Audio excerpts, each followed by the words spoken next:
Hare Krishna, Namaste. Chapter 16 is entitled as Daivasura Sampat Vibhaha Yoga, the yoga of the divine and demonic nature. Sloka 14. Asau mayā hataḥ śatrur haniṣye cāparān api īśvaro ऽहमह bhogī siddho balavān sukhī. For one to be happy, one have to get rid of bad things and obtain good things. Getting rid of unwanted thing is called aniṣye, and obtaining desirable thing is called ishtaprapti. The previous sloka, sloka 13, talks about ishtaprapti, where he tries to get those things that he desires for.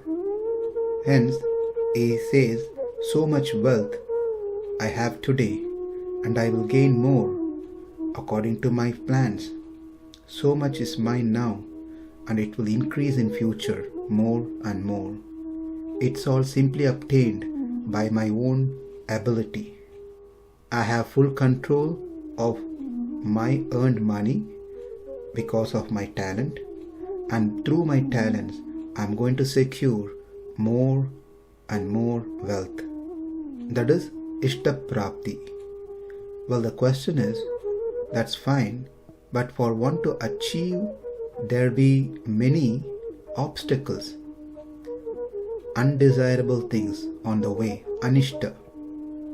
How are you going to do nivritti? How are you going to address them, get rid of them? Like enemies, to protect yourself from those undesirable people, undesirable events, don't you need help of God? Don't you understand that you have your enemies because you have to go through some hard time through them due to your previous karmas? His response is, challenges are part of life. It's not because of karma.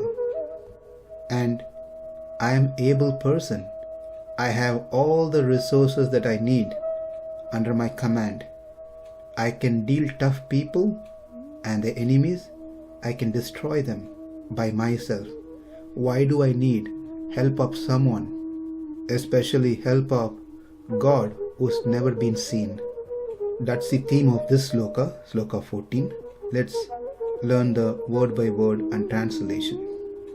Asau śatrur, this enemy, mayā, by me. In the previous sloka, we learned mayā labdham, due to my ability. Here, mayā refers to due to my strength. Hataḥ, has been killed. Cāparān apicha, the other enemies also. Haniṣye, I shall kill. Therefore, ahaṁ, I alone, īśvaro, am the Lord, ruling over everything independently. Ahaṁ bhogī, I have everything for enjoyment. Ahaṁ siddho, I got everything through my strength. Balavān, I alone, powerful. Sukhī, the enjoyer is also only me. We can see that his ideas are quite strong. Let's see the translation. He is my enemy, and I have killed him. And my other enemies will also be killed. I am the Lord of everything. I am the enjoyer. I am perfect, powerful, and happy. To such asuric people, if we ask them, don't you need help? Do you need help to deal with your enemies, to kill your enemies? He's going to respond saying, well, no thanks. I will kill this enemy myself, and also I will kill any future enemies that may come. I am not depending on anyone nor my previous karma. I can deal with them, I can kill them once for all with all the weapons and strength that I have. How is that possible for you to kill such a great enemies? They are strong. mayā. Well, I am vīraha, shūraha, dhīraha. The heroic warriors looks upon the army of the enemy as mere straw and unafraid of them, and they deal like a tiger. And the valiant warrior is not tired when he is subduing the enemy. The asuric person here thinks he is heroic and valiant. According to these asuric people, demoniac people, the weaker people are the one who believes in God, believes in good fortune, because they have less intelligence. Therefore, they believe in adrishtam, that which is not seen. These foolish devotees, these foolish yogis, sadhus, they have no strength to lift the sword and face the enemy. If at all they have any little strength, their intelligence are stolen by the spiritual people. The spiritualist gives lectures and guides them into a wrong path known as spiritual path, making them hopeless and useless. The person who gives classes on Bhagavatam, Bhagavad Gita, Itihasas, Vedas, Puranas, they tell that one should be humble and also tolerant, and brainwash them to follow Dharma, the Dharma Shastra. But such speaker, they have selfish reason to get something out of this innocent audience. They try to take their money, they try to take their land, etc. They deceive the uneducated, simple people, persuaded them to perform yagas, karma, jnana, bhakti, etc. and make money out of it. And the weak-hearted ones easily fall prey to their designs and they suffer. But person like me, who are strong, cannot be deceived by such spiritualist. Has anyone ever seen adrishtam? Meaning, has anyone shown you God? Have you seen the previous karmas? If so, how can it be called adrishta, unseen? If none has ever seen it, what is the authority to prove its existence? It is just those who are weak by strength, who has less intelligence, or they have other motive to deceive people, got together, wrote Ramayana, Mahabharata, Puranas, Vedas, etc. and falsely direct people towards so-called Rama, Krishna, Narasimha, and ask them to surrender and get from them what they wanted through this unknown God, unseen God. It's like I want to buy something and I've been told to go to a particular shop. And when I go to the shop doesn't exist. But these spiritualists say you can still get it though it doesn't exist. How wrongly they deceive such innocent people. If we continue this recording in the same style, even we may easily get convinced of this asuric philosophy. This is not just something new. This has been existing for a long period, even during the time of Sri Ramachandra. When Rama left Ayodhya and was in Chitrakoot, that time Bharata, along with other Brahmanas and ministers, came to Chitrakoot to somehow or the other beg and convince Rama to return back to Ayodhya. But Rama refused the proposal. Rather, he told Bharata to be the king. That time, one of the guru by name Jabali King Dasaratha had a committee of Brahmanas, very well versed in the scriptures, highly qualified, like Vasishta, Vamadeva, Suyajna, Jabali, Kashyapa, Gautama, Markandeya, Dirgayu, and Katyayana. Jabali is one of them. He gave a big lecture to Lord Ramachandra, which made Lord Ram really angry and upset. Let's see what Jabali said to Lord Rama. This is recorded in Valmiki Ramayana, Ayodhya Kanda, 108th Sarga. Rama said, it is his duty to keep up his promise to his father. Therefore, he cannot return to Ayodhya, and he told Bharata to become the king. Hearing this, Jabali said, Kasya purusho bandhuhu kim apim kasya kena chit yadeko jayate jantur eka eva vinashyati. Rama, who is related to whom? What is there to be obtained by anything and by anyone? Every creature is born alone and dies alone. Please listen carefully because it may be very philosophical initially, but we will know where it leads to at the end. Tasman mata pitacha iti rama sajjateyo naraha unmata eva sajneyo na asti kachit hi kasyachit. O Rama, he who says, this is my father, this is my mother, he should know as one who has lost his wisdom.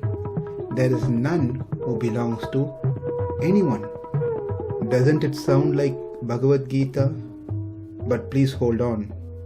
Rama, you should not abandon your father's kingdom and lead a harsh life in this forest which is full of thorns. Get yourself crowned in the prosperous kingdom of Ayodhya. That city is waiting for you.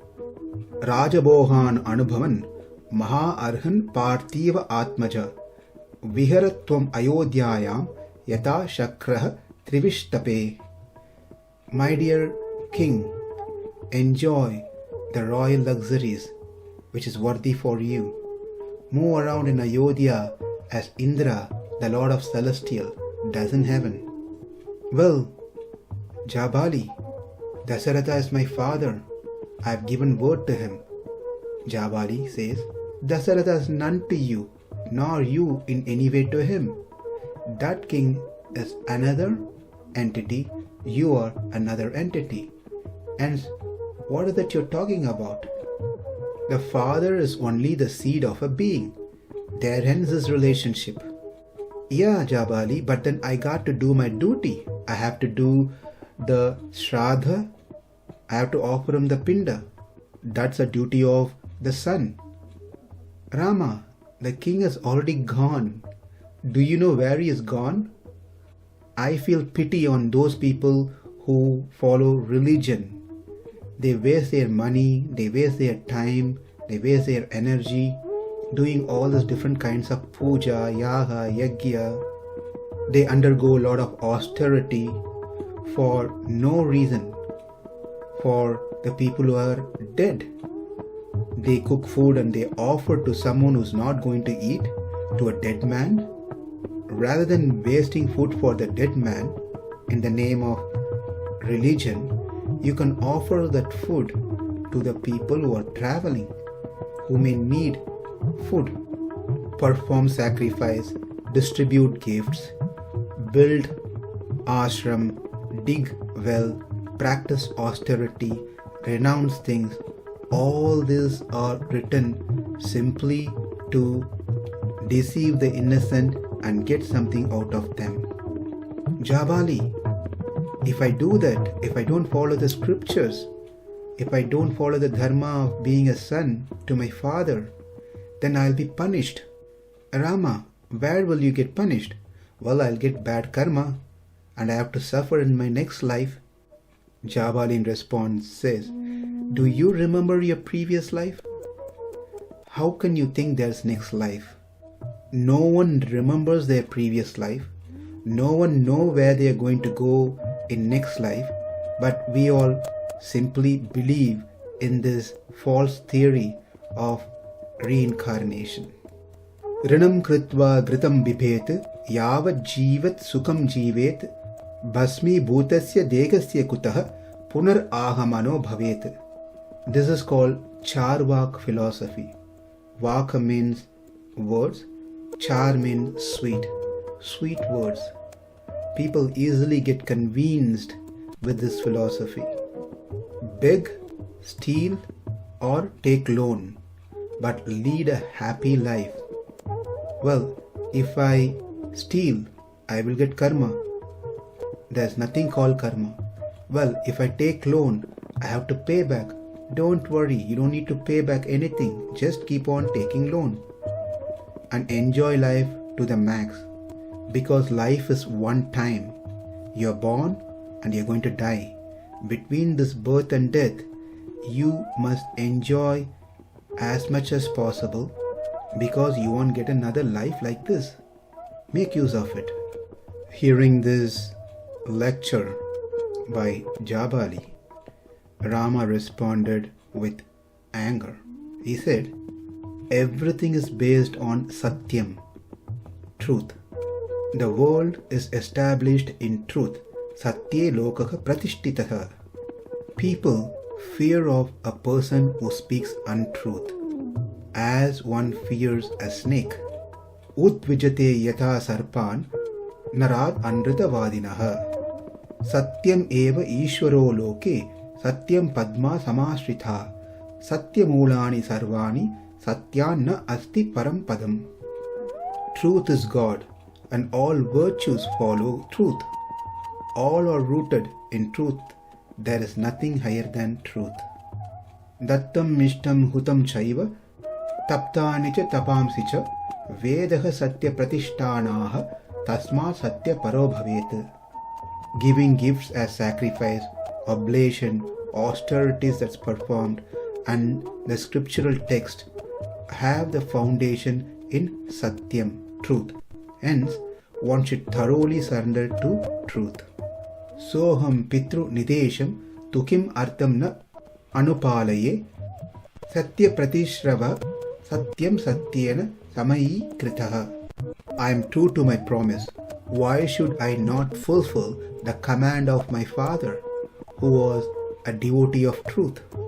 Lord Rama continues in this way, and finally he says that I really accuse the act done by my father in taking you into his service, O Jabali.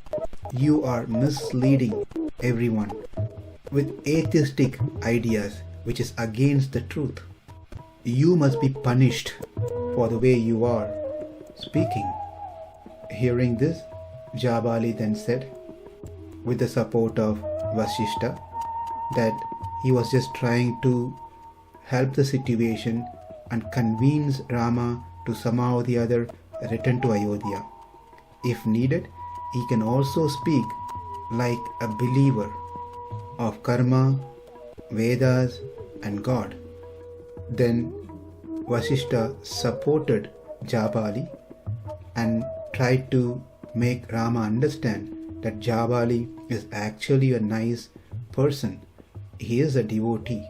But then he spoke in this manner to bring you back to Ayodhya. But Rama did not approve such an approach, such a behavior of trying to talk according to the situation by changing the truth. He did not approve this. But the point is that these Lokayakas, Charvakas, been existing for a long period, and they are still existing, and they are called asuric people. That's the first part of the sloka. Asau mayā hataḥ śatrur haniṣye cāparān api. I can kill this enemy, I can kill any future enemies by my own self. If we ask him, how can you do that? Don't you need help of God? he says, īśvaro āhaṁ. I am the controller. I am the supreme controller. And I rule over everyone. I do not have a ruler above me. I am totally independent. There is no one above me. There is no one equal to me. There is not a second person like me. And this is all what we saw in previous chapter about the Supreme Lord. So he thinks, the asuric person thinks, he is that Supreme Lord who has none to supervise him. Therefore he says, īśvaro āhaṁ. The point that he is trying to make is, earlier we saw the asuric person obtain desirable things through his own ability. Likewise, he also wards off undesirable thing through his own ability. So both are done through his ability, not due to any good fortune, that is his karmas, not due to someone else like God. That is what has been expressed through the term īśvaro āhaṁ. He further establishes his theory, his idea, by saying ahaṁ bhogī. Bhogī interpreted as ability for enjoyment. Ahaṁ bhogī means the ability for enjoyment is not acquired by me through any good fortune. I got it by myself. Siddho āhaṁ. By my own ability, I have acquired many admirable capacities such as intelligence, strength, etc. I have become successful like this through my own efforts. Sukhī.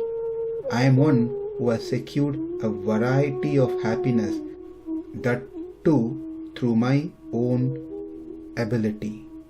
To conclude, he says, this enemy has been slain by me, who is powerful. Similarly, I am going to kill the other enemies also through my own might. I am independent and I am not subordinate to anyone. I am the enjoyer. This too is only because of my own self, not due to good fortune, etc.